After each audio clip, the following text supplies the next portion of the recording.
Write with Strength, Write with Style audio booklet, Chapter 6, Identifying and Avoiding Plagiarism. The interactive chapters in this Write with Strength, Write with Style audio booklet and the companion SPA guide for first-term students utilize PowerPoint software for visual appeal, audio narration, and accessibility. These chapters go beyond traditional bulleted PowerPoint presentations to fit your individual learning style. Plan to spend some time studying each page and accessing links to videos and other guides. As you listen to the narration and observe symbolic images, stop and take notes. Create your own color-coded checklist. Visualize ways that you can use this advice in other courses. Ironically, the more intensive and far-reaching a historian's research, the greater the difficulty of citation. As the mountain of material grows, so does the possibility of error. Doris Kearns Goodwin. The United States Office of Research Integrity Policy on Plagiarism states that plagiarism includes both the theft or misappropriation of intellectual property and the substantial unattributed textual copying of another's work. Substantial unattributed textual copying of another's work means that the unattributed verbatim or nearly verbatim, word for word, copying of sentences and paragraphs which materially mislead the ordinary reader regarding the contributions of the author. The last chapter in this booklet described some infamous cases of deliberate plagiarism and its dire consequences. In this chapter, we will look at ways for you to identify and prevent accidental plagiarism in its many different forms. I don't know who you are, but if you plagiarize, I will find you. Protect yourself from accusations of plagiarism and its dire consequences by identifying the 10 basic types. Ask yourself if you have ever committed one or more of these crimes. We will discuss each one on the following 2 pages.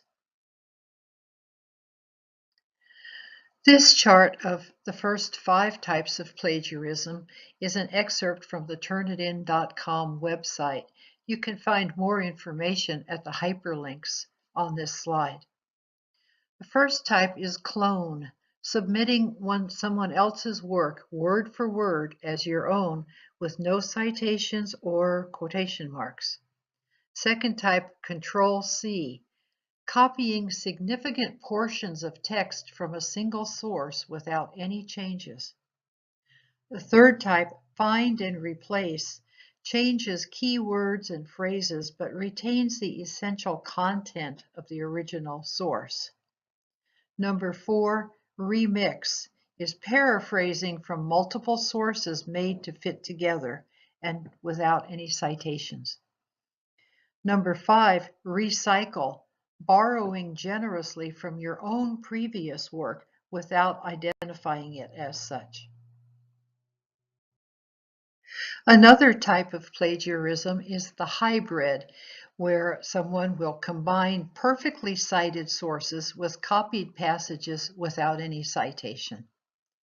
Number 7, Mashup, mixing copied material from multiple sources. Number 8, 404 error, citing non-existent sources or including inaccurate information about sources. Although this may not at first appear to be plagiarism, it is a violation of academic integrity. Number 9, aggregator, including proper citation of sources but containing almost no original work. Number 10, retweeting, including proper citation but relying too closely on the text's original wording and/or structure. And I would also need to emphasize here that copying another person's bibliography and reference list without reading each item yourself and discovering it yourself and citing it is also a form of plagiarism. For more advice, you might want to look at these two videos that are available on YouTube. What is plagiarism anyway, and different types of plagiarism. And for an entirely different perspective, check out the Hollywood video Pirates of Silicon Valley about Bill Gates and Steve Jobs. Did you know copying your own previous work without citation is plagiarism? It is a violation of academic integrity to reuse one of your previous assignments for another class or a journal article or a book. You must cite yourself. Did you know that definitions of common knowledge vary among audiences depending upon their profession and school level and education? Merely copying a reference list without reading and citing each item on the list is plagiarism. And teachers know where students buy discussion responses for their online courses, or essays or term papers and much more. We are aware of these things. Did you know plagiarism also appears in these different forms? Not giving credit for another author's internet website materials, or for statistics, images, maps, computer codes, or music. Pseudo-paraphrasing, not changing enough of the original material even if you do cite it. Buying a previously written paper or a custom-made paper. Falsifying facts, statistics, or non-existent sources.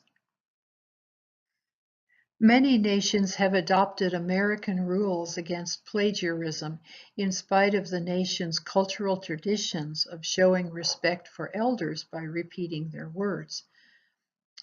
International students can find advice about academic integrity at the Walden Writing Center, Princeton University, and Duke University at the links on this page. Also, notice that the Nigerian vice chancellors in 2013 invested over $6 million in a Turnitin contract to reduce widespread plagiarism in their universities. You do have the power to avoid accidental plagiarism. Do not copy any assignment directions when you are writing a course assignment or a term paper. Do not copy your own previous work without citing it as such, and do not attempt to resubmit a previous course assignment. Do not steal another author's reference list. But do cite every paraphrase, enclose your verbatim, word for word, direct quotations in quotation marks. Use a block format to signify longer direct quotes. Use Walden's free Turnitin service at the link here or through the Writing Center. Use SafeAssign, which you will find in your Walden courses. And here is a video link to a guide to using SafeAssign. And finally, for a fun approach to this, watch the video Summarizing, Paraphrasing, and Quoting, a Guide to Doing It Right. This video has a Star Wars movie theme, which is very accessible and memorable. Which type of student are you? The flunk out who knows all the APA formatting rules, but still plagiarizes to save effort and time? Or are you the graduate who struggles with APA formatting and may make a few mistakes with the commas and the italics, but always cites and uses quotation marks? The University of Oklahoma website has a page called 9 Things You Should Already Know About Plagiarism, plus 6 excuses that don't work and 3 things you don't need to worry about. Here are the 6 excuses that do not work. But I just forgot to go back and add the references. But I didn't mean to plagiarize. Oh, I just wasn't careful enough to make the writing my own words. But I'm presenting facts, not ideas. But this writer said it so much better than I can. But plagiarism only applies to term papers or English classes. Sorry, Schnooky, these do not work.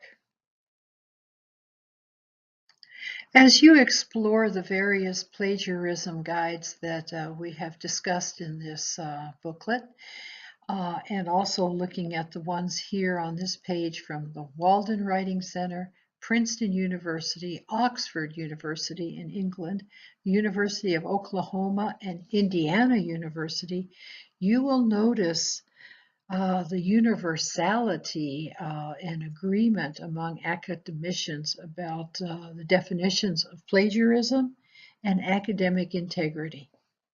Please save this page and take some time exploring these various links. Remember, Doris Kearns Goodwin observed that as the mountain of material grows, so does the possibility of error. Don't make the plagiarism error. Are you ready to conquer the mountain of material?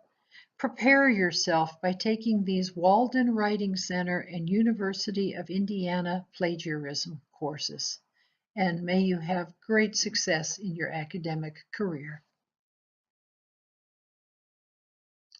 This audio booklet has been adapted from the Write with Strength, Write with Style workshop of 2017, presented by Dr. Linda Kiltz, Dr. Lori Salgado, and myself, Dr. Joyce Haynes. We hope that you have enjoyed each chapter in our booklet, and we invite your questions and comments.